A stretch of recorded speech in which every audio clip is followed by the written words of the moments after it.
Donald Trump isn't the only one Justin Trudeau has to worry about when it comes to trade deals. Phil Hogan, the European Union Commissioner for Agriculture, says that there's potential worry over the Canada-European Comprehensive Economic Trade Agreement, or CETA, that will come into effect in July. And that worry is about the controversial new and lower-priced milk category that Canada brought in to incentivize Canadian dairies to produce diafiltered milk and push the US out because Canadian dairy farmers just can't compete.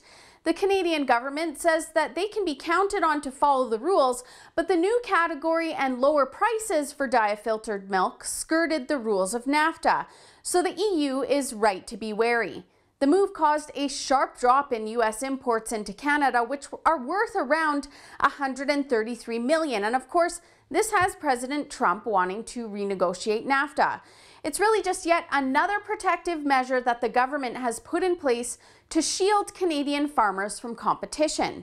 Under CETA, 18,000 tons of cheese from the European Union should gain access to Canada tariff-free.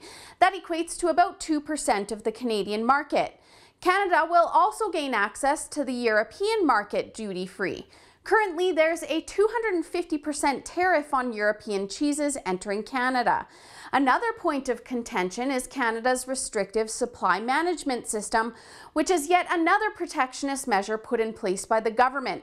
The long and short of supply management is that production is met with consumption, and imports and exports are taken into account in order to ensure that shortages and surpluses aren't a problem.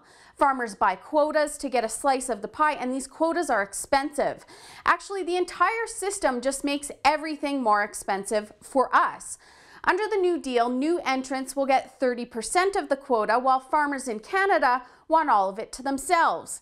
Dairy farmers in Canada think it's unfair because the price of cheese in Europe is way lower, and they make quick profits selling it here. What they don't realize is that phasing out supply management would make them more competitive, which Hogan attests to.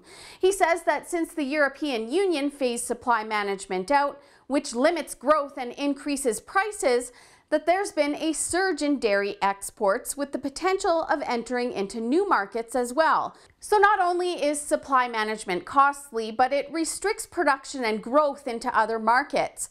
These Canadian farmers could be selling their product in many different places around the world, but this policy restricts them. And of course, as a result of CETA doubling European imports, Canadian dairy farmers and processors are complaining that they need help to compete with foreign competition.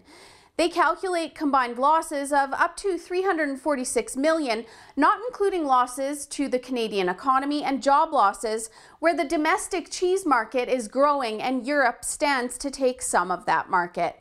So the government is going to help them in the form of taxpayer dollars, $350 million, where $250 of it will help farmers update their equipment, and $100 million will go to modernizing processors. Do you see the problem here?